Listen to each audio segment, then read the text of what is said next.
Hello बच्चों। तो चलिए इस प्रश्न को पढ़ते हैं। सदिश विधि से सिद्ध कीजिए कि समांतर चतुर्भुज के विकर्णों के वर्ग का योग उसकी भुजाओं के वर्गों के योग के बराबर है। तो यहाँ पर देखो, हमें सदिश विधि से सिद्ध करना है कि समांतर चतुर्भुज के जो विकर्णों के वर्गों का योग है वो उसकी भुजाओं के वर्गों के योग के बराबर है। तो प्रश्न में आगे बढ़ने से पहले इस प्रश्न से संबंधित जो मुख्य अवधारणा है उसकी हम चर्चा कर लेते हैं।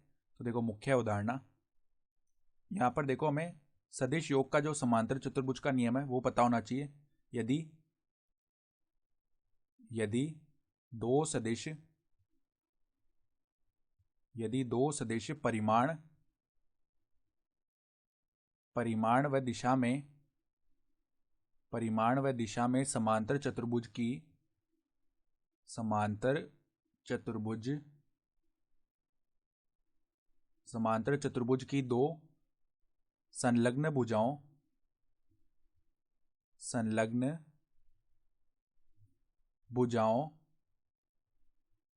को प्रदर्शित करें तो इनका परिणामी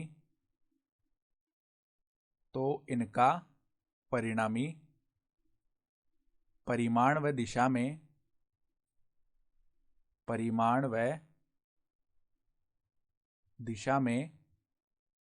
समांतर चतुर्भुज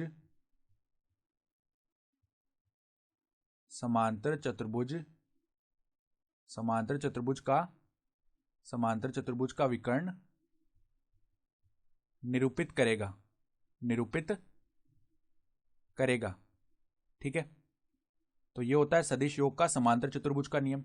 अर्थात अगर दो सदिश किसी समांतर चतुर्भुज की दो संलग्न भुजाओं को निरूपित कर रहे हैं तो उन सदिशों का जो परिणामी होगा वो परिमाण व दिशा में समांतर चतुर्भुज का जो विकर्ण होगा उसे निरूपित करेगा। तो मान लेते हैं,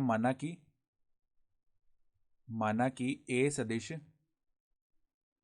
व बी सदिश समांतर चतुर्भुज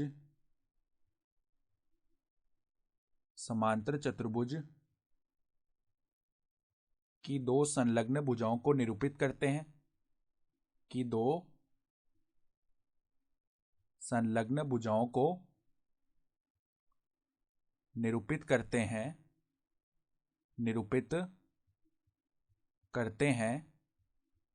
तो यहां पर देखो, जो समांतर चतुर्भुज का एक विकर्ण है वो तो क्या होगा, इनका जो परिणामी है अर्थात ए सदिश प्लस बी सदिश वो हो जाएगा।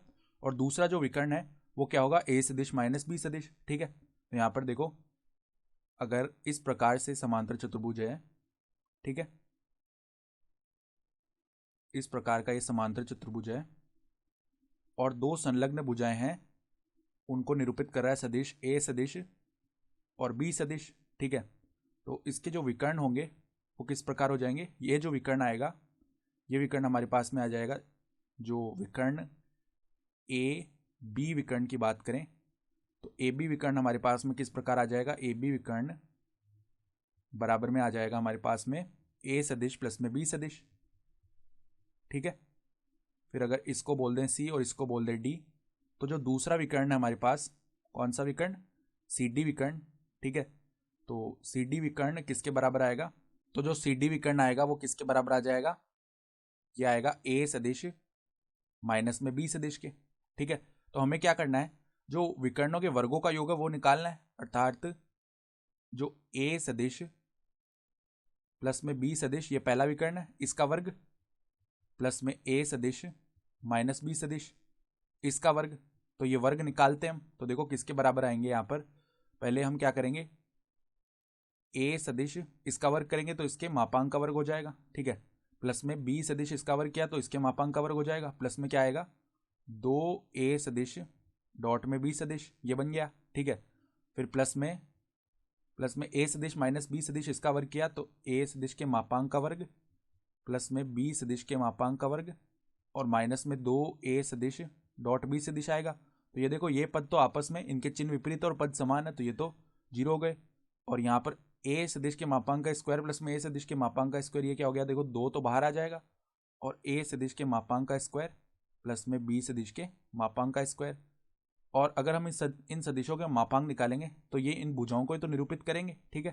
तो यहाँ पर हमने सिद्ध कर दिया है कि जब हम सदिशों के विकर्णों के वर्गों का योग कर रहे हैं तो क्या आ रहा है, उसकी भुजाओं के वर्गों के योग के बराबर आ रहा है। ठीक है, तो इसकी भुजाएं देखो क्या क्या हैं यहाँ पर। इसकी भुजाएं, जो ए डी भुजा है उसका मान कितना है, ए सदिश का मापांक है।